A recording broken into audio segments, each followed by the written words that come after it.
Welcome to 9+ news. నేను Ravichandra. CM Revanth Reddy పాలనలో అన్ని స్కామ్లే. చివరికి బడి పిల్లలకు అన్నం పెట్టే విషయంలోనూ అవినీతి జరిగిందని మాజీ మంత్రి హరీష్ రావు ఆరోపించారు. రాష్ట్రంలో స్కాములు లేని విభాగమే లేదన్నారు. కరీంనగర్ జిల్లా మానకొండూరు నియోజకవర్గంలో జరిగిన బీఆర్ఎస్ పార్టీ విస్తృత స్థాయి సమావేశంలో మాట్లాడిన హరీష్ రేవంత్ ప్రభుత్వంపై తీవ్ర విమర్శలు చేశారు.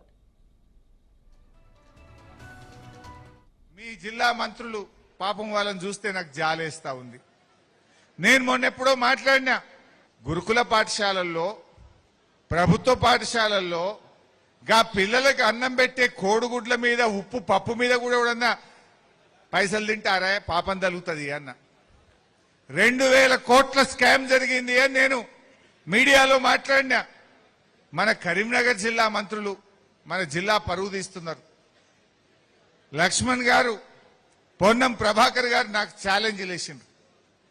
అరే నువ్వు 2000 కోట్ల స్కామ్ అంటున్నావు, మేం కొన్నదే 680 కోట్లది అన్నారు. వాళ్ళకి నిజంగా వాళ్ళని చూస్తే నాకు జాలేస్తుంది. మీ డిపార్ట్మెంట్లో మీరు మంత్రులుగా ఉండి అసలు మీ డిపార్ట్మెంట్లో ఏం జరుగుతుందో మీకు తెలియని పరిస్థితుల్లో మీరున్నారు. బట్టలు కానీ, బూట్లు కానీ, షూస్ కానీ, టై కానీ అవి 1200 కోట్ల రూపాయలతో టెండర్ పిలిచిండ్రు. ఈ ఉప్పులు, పప్పులు, కూరగాయలు, కోడిగుడ్లు, మటను, చికెన్ ఇవి 800 కోట్లతో టెండర్ పిలిచిండ్రు. రెండు కలిపితే 2000 కోట్ల రూపాయలు. 2000 కోట్ల రూపాయలతో టెండర్లు పిలిచిన విషయం ఈ మంత్రులకు తెలియకపోతే వీళ్ళు ఏం పాలన చేస్తుండ్రో నాకు అర్థమైతలేదు. నాకు ఛాలెంజ్ చేసిండ్రు రాజీనామాకు రెడీ అని. నేను రెడీ, నేను అనగలుగుతా. కానీ స్కామ్ చేసిన వాళ్ళు మీరు కాదు. ఆ డిపార్ట్మెంట్లో ఏమైతుందో మీకు తెలియదు. ముఖ్యమంత్రి మొత్తం టెండర్లు పిలిచి మింగుతా ఉన్నాడు.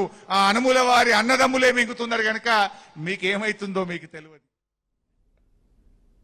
హైదరాబాద్ మెట్రో రైల్ ప్రాజెక్ట్ కోసం ఇండియన్ రైల్వే ఫైనాన్స్ కార్పొరేషన్ నుంచి 4% వడ్డీకి 13,600 కోట్ల రూపాయల రుణం తీసుకోవడానికి ప్రభుత్వం అంగీకరించిందని హరీష్ రావు గుర్తు చేశారు. అయితే బడి పిల్లల దుస్తులు, టై, బూట్ల కోసం 1200 కోట్ల రూపాయలతో, ఉప్పు, పప్పు, కూరగాయలకు 800 కోట్ల రూపాయలతో టెండర్లు పిలిచారని చెప్పారు. 2000 కోట్ల రూపాయలతో టెండర్లు పిలిచిన విషయం కాంగ్రెస్ మంత్రులకు తెలియదంటే ఏమనాలని హరీష్ ప్రశ్నించారు.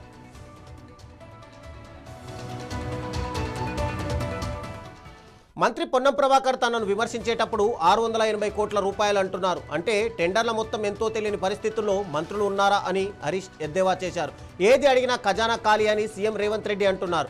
రాష్ట్ర ఆదాయం ఎక్కడికి పోతుంది, ఎవరు తింటున్నారు అని హరీష్ నిలదీశారు. మీ జిల్లా మంత్రులు పాపం వాళ్ళని చూస్తే నాకు జాలేస్తా ఉంది. నేను మొన్నెప్పుడో మాట్లాడినా, గురుకుల పాఠశాలల్లో ప్రభుత్వ పాఠశాలల్లో గా పిల్లలకు అన్నం పెట్టే కోడిగుడ్ల మీద ఉప్పు పప్పు మీద కూడా ఎవడన్నా పైసలు తింటారా, పాపం తగులుతుంది అన్న. 2000 కోట్ల స్కామ్ జరిగింది అని నేను మీడియాలో మాట్లాడినా. మన కరీంనగర్ జిల్లా మంత్రులు మన జిల్లా పరువు తీస్తున్నారు. లక్ష్మణ్ గారు, పొన్నం ప్రభాకర్ గారు నాకు ఛాలెంజ్ లేచిండ్రు. అరే నువ్వు 2000 కోట్ల స్కామ్ అంటున్నావు, మేం కొన్నదే 680 కోట్లది అన్నారు. వాళ్ళకి నిజంగా వాళ్ళని చూస్తే నాకు జాలేస్తుంది. మీ డిపార్ట్మెంట్లో మీరు మంత్రులుగా ఉండి అసలు మీ డిపార్ట్మెంట్లో ఏం జరుగుతుందో మీకు తెలియని పరిస్థితుల్లో మీరున్నారు. బట్టలు కేసీఆర్ నాయకత్వంలో బీఆర్ఎస్ ప్రభుత్వం ప్రజల శ్రేయస్సు కోసమే పనిచేసిందని హరీష్ రావు అన్నారు. ప్రస్తుత కాంగ్రెస్ పాలనలో మాత్రం అరాచకం నడుస్తోందన్నారు. 1,000,000 మంది మహిళలను కోటీశ్వర్లు చేస్తామన్న రేవంత్ రెడ్డి గద్దెనెక్కిన తర్వాత వాళ్లను మోసం చేశారని హరీష్ రావు వ్యాఖ్యానించారు. అసెంబ్లీ బడ్జెట్లో రూపొందించిన కనీస వేతనాలను ఇప్పటి వరకు అమలు చేయలేదని, ఆర్టీసీని ప్రభుత్వంలో విలీనం చేస్తానన్న మాట తప్పారని విమర్శించారు.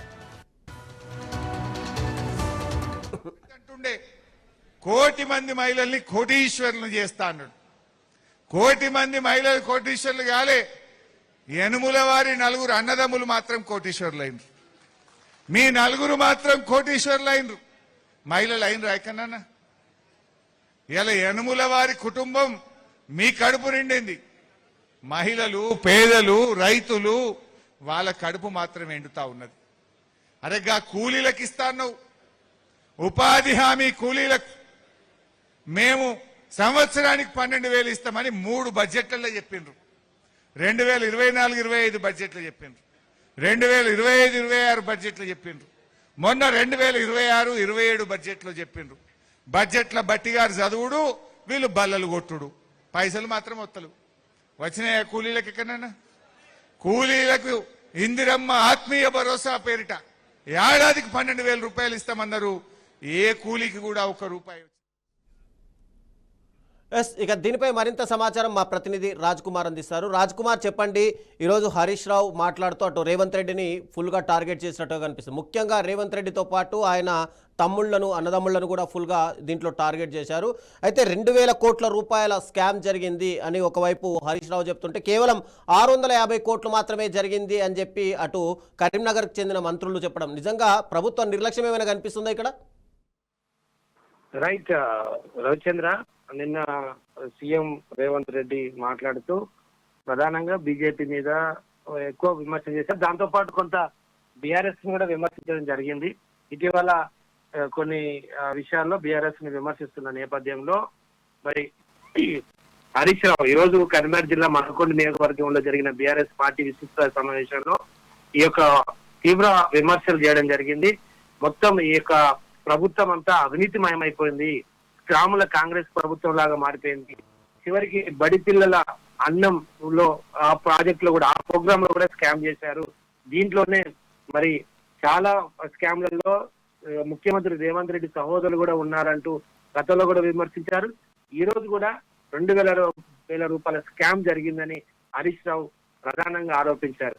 ఒకవైపు మెట్రో ప్రాజెక్టుకు మా దగ్గర డబ్బులు లేవు, ప్రాజెక్టుకు తర్వాత చాలా ఖజానా ఖాళీ అయింది, 1 రూపాయి కూడా లేదు. ఇటు ఉద్యోగుల విషయంలో కావచ్చు, తర్వాత పెన్షన్ విషయంలో కావచ్చు ఇబ్బందులు పడుతున్నామని ఒకవైపు రేవంత్ రెడ్డి చెప్తూ, మరొక వైపు ఈ బడి పిల్లల అన్నంలో స్కామ్ చేయడానికే ఈ స్కీమ్ ప్రవేశపెట్టారని ప్రధానంగా హరీష్ రావు ఆరోపించారు.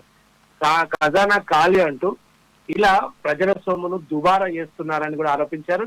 ఇటీవల గతంలో ఉప్పల్లో జరిగిన ఫుట్బాల్ మ్యాచ్ కి మెస్సీని తీసుకురావడము, లేకపోతే ఇంకా కొన్ని రైజింగ్ ప్రోగ్రామ్స్ అంటూ, అంటే ఒక పసలేని కార్యక్రమాలు, ప్రజలకు ఉపయోగపడని కొన్ని కార్యక్రమాలు తన సొంత ఇమేజ్ కోసం ముఖ్యమంత్రి రేవంత్ రెడ్డి చేస్తూ, మరొక వైపు ప్రజలకు కావాల్సిన ఏవైతే ఉన్నాయో ప్రాజెక్టులు లేకపోతే ప్రజా సంక్షేమం గాలికి వదిలేసి కమిషన్ల కోసం మాత్రమే ఈ యొక్క కార్యక్రమాలు చేస్తున్నారు.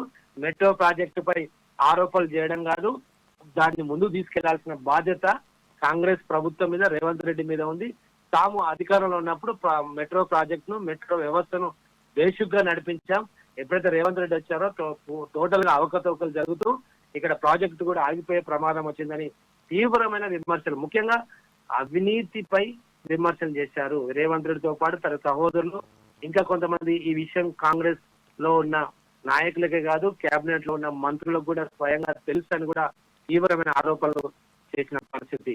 రవిచంద్ర, రాజ్ కుమార్, చెప్పండి. అంటే ఇక్కడ హరీష్ రావు మాట్లాడుతూ అంటే మంత్రులకు కూడా తెలియకుండా కేవలం రేవంత్ రెడ్డి అండ్ బ్రదర్స్ మాత్రమే డైరెక్ట్ గా టెండర్లు పిలుస్తున్నారు. అలాంటి అవకాశం ఉందా అసలు? ఖచ్చితంగా. ఎందుకంటే మంత్రులకు ఇన్ఫర్మేషన్ మాత్రమే తెలుసు, కానీ మంత్రుల యొక్క జోక్యం లేకుండా, అంటే వాళ్ళ ఇన్వాల్వ్మెంట్ లేకుండా, ఒక మంత్రి శాఖలో ఏదైనా జరిగినప్పుడు తన యొక్క ఖచ్చితంగా నిర్ణయం ఫైనల్ ఉంటుంది, తర్వాత సీఎంది ఉంటుంది. కానీ ఒక శాఖకు సంబంధించిన మంత్రికి ఎలాంటి సమాచారం లేకుండా, ఆయన నిర్ణయంతో సంబంధం లేకుండా కూడా ముఖ్యమంత్రి స్వయంగా కొన్ని నిర్ణయాలు తీసుకుంటున్నారనే ఆరోపణలు హరీష్ రావు గారు ప్రధానంగా చేశారు. ఇది అంటే కొంతమందిని డమ్మీ మంత్రులుగా చేస్తున్న ఆరోపణలకు ఈ ఆరోపణలు బలపడుతున్నాయి.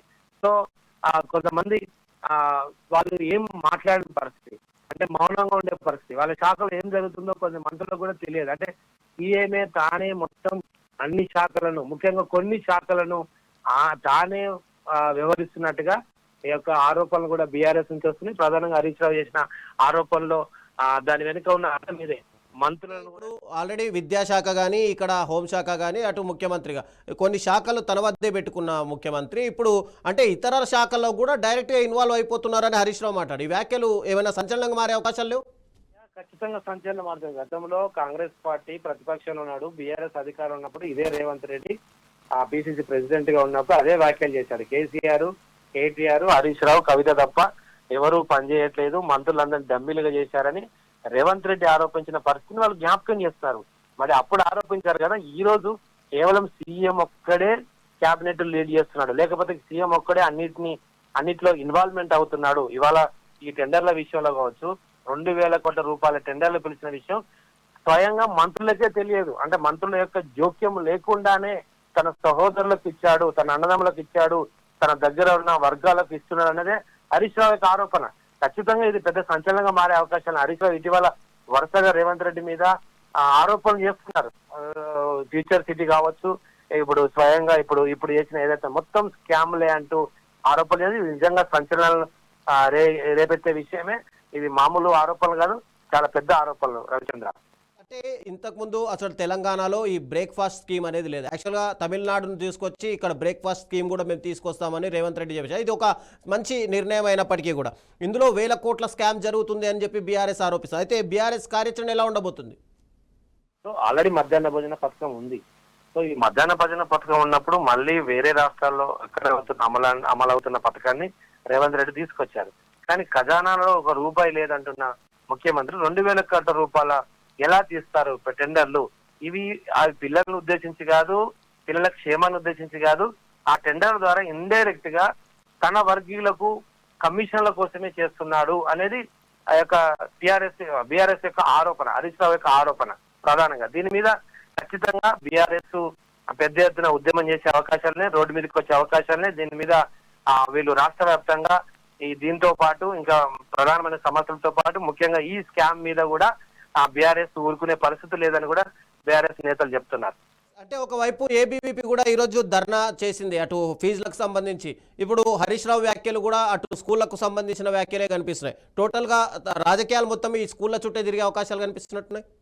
ఖచ్చితంగా కనబడుతున్నాయి. ఇటీవల మనం చూస్తున్నాం విద్యా సంస్థలపై ఒకవైపు మనకు ఏబీవీపీ కావచ్చు, స్టూడెంట్ ఆర్గనైజేషన్స్ అందరూ కూడా ఈ మొదలు చేస్తా ఉన్నారు. సో విద్యాశాఖ స్వయంగా ముఖ్యమంత్రి రేవంత్ రెడ్డి దగ్గర ఉంది, దానికి ఎవరు మంత్రిని ఇంకా నియమించలేదు. సో ముఖ్యమంత్రి రేవంత్ రెడ్డి ఆ శాఖ తన దగ్గర ఉండడంతో ఇక అది అందరికి ఎవరికి కావాల్సిన వాళ్ళది. ఇప్పుడు ఈ 2,000 స్కామ్ అని హరీష్ రావు ఆరోపించింది కూడా అదే తన సోదరులకు ఇచ్చిన విషయం. సో ఇటు ఒకవైపు విద్యార్థి సంఘాలు ఫైట్ చేస్తున్నాయి, ముఖ్యంగా విద్యా వ్యవస్థలో. ఇటీవల ఆకునూరు మురళి కూడా, మాజీ ఐఏఎస్ ఆకునూరు మురళి కూడా రాజీనామా చేశాడు. సో కారణం ఏంటి అంటే జోక్యం ఎక్కువగా ఉంటుంది.